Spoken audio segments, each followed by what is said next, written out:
रूस यूक्रेन के बीच जंग बीते 1 साल से जारी है। दोनों मुल्क एक दूसरे पर जबरदस्त तरीके से प्रहार कर रहे हैं, बम गोला बारूद दाग रहे हैं। मगर आपको ये बता दें कि 9 साल पहले भी रूस यूक्रेन के बीच जंग लड़ी गई थी, जिसका नतीजा ये हुआ कि यूक्रेन का नक्शा बदल गया। उसके हिस्से में आने वाले क्रीमिया पर रूस का कब्जा हो गया, लेकिन मौजूदा वक्त में यही क्रीमिया रूस यूक्रेन के बीच फाइनल फ्रंटियर बन चुका है। यूक्रेनी प्रेसिडेंट ज़ेलेंस्की ने यह तक ऐलान कर दिया है कि जल्द ही यूक्रेन का क्रीमिया पर टोटल कंट्रोल होगा। आखिर कैसे, देखिए इस रिपोर्ट में।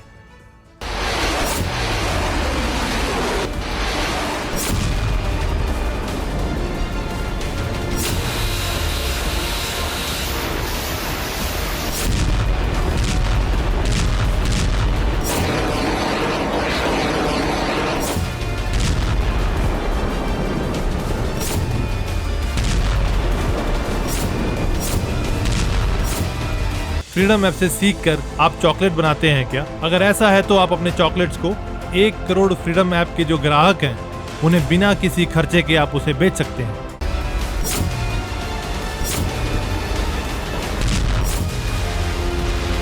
ब्लैक सी और अजोव सागर के बीच मौजूद क्रीमिया, जिस पर मौजूदा कब्जा तो रूस का है, मगर अब इस क्रीमिया को लेकर भीषण जंग शुरू होने की आशंका बढ़ चुकी है।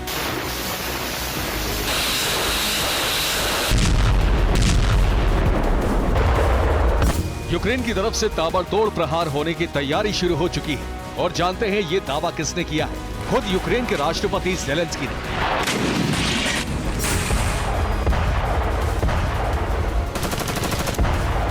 जी हां, यूक्रेनी प्रेसिडेंट ने अपने ताजा इंटरव्यू में यह बयान दिया है कि यूक्रेन की सेना क्रीमिया पर हमले का प्लान बना चुकी है। क्रीमिया पर हमले से पहले यूक्रेनी फौज ने ट्रेनिंग भी की है। यूक्रेन की वायुसेना के निशाने पर रूस के तमाम एयरबेस हैं। क्रीमिया में मौजूद रूसी मिलिट्री हब भी यूक्रेन के टारगेट पर है।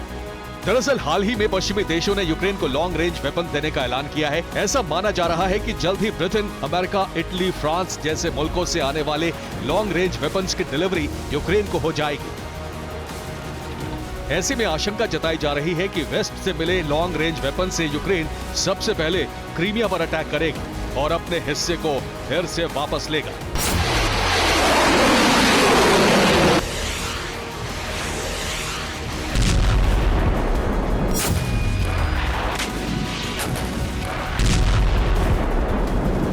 आपको बता दें कि अक्टूबर 2022 से क्रीमिया पर रूस का दबदबा कम होता जा रहा है, क्योंकि बीते साल अक्टूबर महीने में रूस और क्रीमिया को जोड़ने वाले कर्च ब्रिज पर भीषण अटैक हुआ था और बारूदी धमाके के साथ ही ये पुल तबाह हो गया था।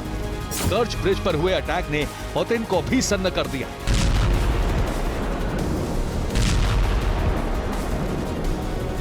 क्योंकि कर्च ब्रिज पर हमला सीधे तौर पर पुतिन की महत्वाकांक्षाओं पर था और ये हमला यूक्रेन की तरफ से किया गया था।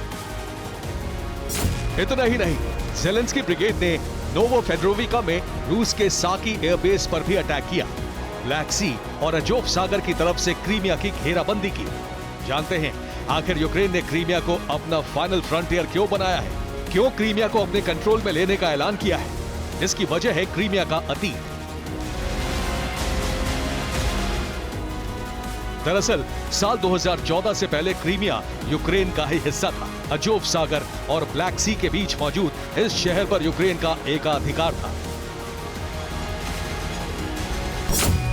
मसलन सोवियत संघ में रूस और यूक्रेन दोनों देश शामिल थे। 1957 में सोवियत लीडर ख्रुश्चेव ने बड़ा ऐलान किया, क्रीमिया को तोहफे के तौर पर यूक्रेन को दे दिया।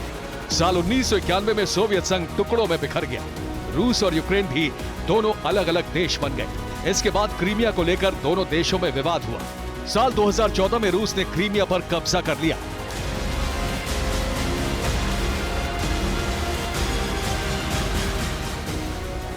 आप ये जानकर हैरान रह जाएंगे कि 2014 में क्रीमिया को लेकर हुई जंग रूस के लिए बेहद आसान थी, क्योंकि यूक्रेनी सेना ने बगैर युद्ध लड़े ही क्रीमिया को रूसी सैनिकों को सौंप दिया।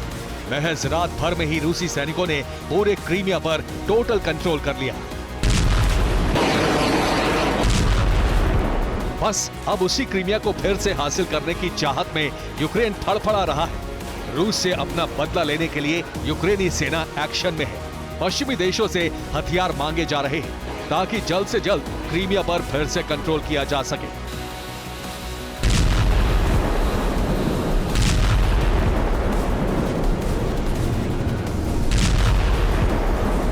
क्रीमिया पर कंट्रोल रूस और यूक्रेन दोनों के लिए जरूरी है, क्योंकि क्रीमिया के दक्षिण पश्चिमी छोर पर ब्लैक सी है और इसी ब्लैक सी से रशियन नेवी यूक्रेन पर ताबड़तोड़ अटैक कर रही है। दावा तो यहां तक किया जा रहा है कि ब्लैक सी में रूस के करीब 70 से ज्यादा युद्धपोत तैनात हैं। इसके अलावा घातक रूसी सबमरीन्स ने भी ब्लैक सी में डेरा डाला हुआ है।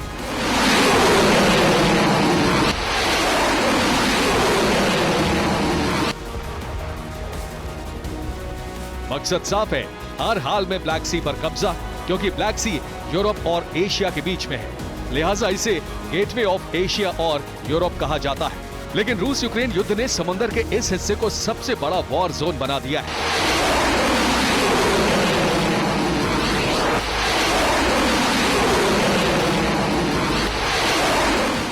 क्रीमिया पर पहले से ही रूस का कब्जा है। ऐसे में रूस ने यूक्रेन का समंदर तक पहुंचने का हर रास्ता बंद कर दिया है। बस इसी के चलते यूक्रेन दोबारा क्रीमिया को हासिल करना चाहता है, ताकि रूसी चक्रव्यूह को तोड़ा जा सके। Bureau report, TV9 Bharatvarsh. Freedom app से सीखकर आप चॉकलेट बनाते हैं क्या? अगर ऐसा है तो आप अपने चॉकलेट्स को 1 करोड़ फ्रीडम ऐप के जो ग्राहक हैं उन्हें बिना किसी खर्चे के आप उसे बेच सकते हैं।